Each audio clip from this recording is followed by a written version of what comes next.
بسم الله الرحمن الرحيم. هل أتاك حديث الغاشية؟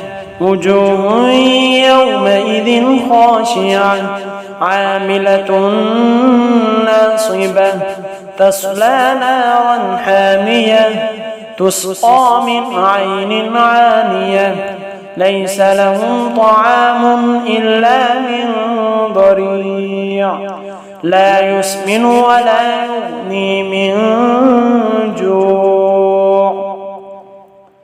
وجوه يومئذ ناعمة لسعيها راضية في جنة عالية لا تسمع فيها لاغية فيها عين جارية فيها سرر مرفوعة وأكواب موضوعة ونمارق مسفوفة وزرابي مبثوثة أفلا ينظرون إلى الإبل كيف خلقت وإلى السماء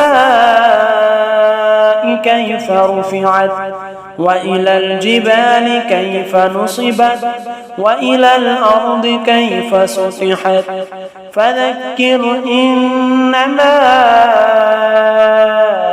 أنت مذكر لست عليهم بمسيطر إلا من تولى وكفر فيعذبه الله العذاب الأكبر إن إلينا إيابهم ثم إن علينا حسابهم.